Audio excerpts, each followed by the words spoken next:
श्री स्वामी समर्थ. नमस्कार मंडळी, स्वागत आहे तुमचे माझ्या यूट्यूब चॅनलवर. आजचा दिवस तुम्हाला खूप छान, सुखाचा आणि आनंदाचा जाऊ हीच मी स्वामींच्या चरणी प्रार्थना करते आणि आज या नवीन व्हिडिओला सुरुवात करते. उद्या 1 फेब्रुवारी वार शनिवार, गणेश जयंती आहे. प्रत्येक महिन्याच्या शुद्ध चतुर्थीला विनायक चतुर्थी साजरी केली जाते. माघ महिन्यातील या विनायक चतुर्थीला श्री गणेश जयंती म्हणजेच गणपतीचा जन्मोत्सव साजरा केला जातो. माघ शुद्ध चतुर्थी तिथी ही विविध नावांनी ओळखली जाते. माघ शुद्ध चतुर्थीला तिलकुन चतुर्थी, वरद चतुर्थी असे देखील म्हटले जाते. गणेश लहरी ज्या दिवशी प्रथम पृथ्वीवर आल्या म्हणजेच ज्या दिवशी गणेश जन्म झाला तो दिवस होता माघ शुद्ध चतुर्थी. तेव्हापासून गणपतीचा आणि चतुर्थीचा संबंध जोडला गेला आहे. माघ शुद्ध चतुर्थी ही श्री गणेश जयंती म्हणून आपण साजरी करत असतो. या तिथीचे वैशिष्ट्य म्हणजे गणेश तत्व हे नेहमीच्या तुलनेत एक सहस्त्रपटीने कार्यरत असते. या दिवशी व्रत करून गणपती बाप्पांची विधिवत पूजा केली जाते. धार्मिकदृष्ट्या हा दिवस अत्यंत महत्त्वाचा असल्यामुळे या दिवशी काही प्रभावी उपाय आणि सेवा सुद्धा केल्या जातात. आज व्हिडिओमध्ये मी तुम्हाला एक अतिशय प्रभावी असा उपाय सांगणार आहे.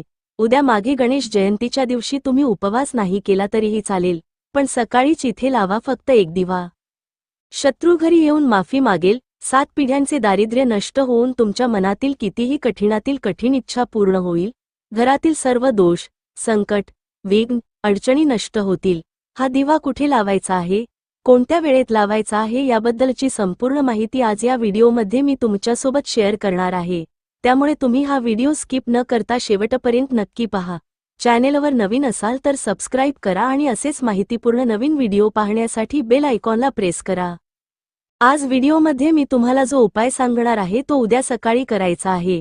उद्या सकाळी 12 वाजण्याच्या अगोदर आपल्या घरामध्ये हा एक दिवा लावायचा आहे. गणपती बाप्पा हे आपल्या हिंदू धर्मातील एक महत्त्वाचे दैवत आहे. गणपती बाप्पा हे विघ्नहर्ता आणि नशीब आणणारे दैवत आहेत. बाप्पांना समृद्धी आणि सौभाग्याचे प्रतीक मानले जाते. गणपती बाप्पांची पूजा केल्याने जीवनातील सर्व संकट दूर होतात आणि धनसंपत्ती वाढते. तसेच घरात सुखसमृद्धी आणि शांती येते. उद्या गणेश जयंतीच्या दिवशी सकाळी लवकर उठायचे आहे. उठून स्वच्छ स्नान करायचे आहे. यानंतर गणपती बाप्पांच्या मूर्तीवर शुद्ध पाण्याने अभिषेक करायचा आहे. अभिषेक करताना पाण्यात तिळाचा वापर करायचा आहे. गणपती बाप्पांना दूर्वा, जास्वंदाची फुले, गुळ खोबऱ्याचा नैवेद्य, तिळगुळ अर्पण करायचे आहे. गणपती बाप्पांना शमीची पानं अर्पण केली तर घरातील अडचणी दूर होतात. उपाय करण्यासाठी तुम्हाला गव्हाच्या कणिकेचा चौमुखी दिवा तयार करायचा आहे. यामध्ये मोहरीचे तेल आणि पिवळी किंवा काळी मोहरी वापरायची आहे. 4 दिशेला 4 वाती लावायच्या आहेत. एका प्लेटमध्ये मुठभर मुगाची डाळ ठेवायची आहे आणि त्यावर दिवा ठेवायचा आहे. देवघरात दिवा प्रज्वलित करायचा आहे. दिव्याला हळद, कुंकू, अक्षता, फुले अर्पण करायची आहेत. 1 वेळा गणपती अथर्वशीर्ष आणि गणपती स्तोत्र पठण करायचे आहे.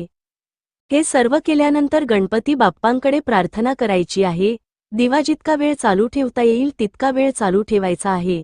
दुसऱ्या दिवशी दिवा आणि मुगाची डाळ मोठ्या झाडाखाली नेऊन टाकायची आहे. दिवा आणि डाळ पक्षी, कीटक, मुंग्या खाऊन जातात. उद्या गणेश जयंतीच्या दिवशी चंद्राची पूजा करणे आणि चंद्र पाहणे अशुभ मानले जाते. त्यामुळे चुकूनही हे करू नका.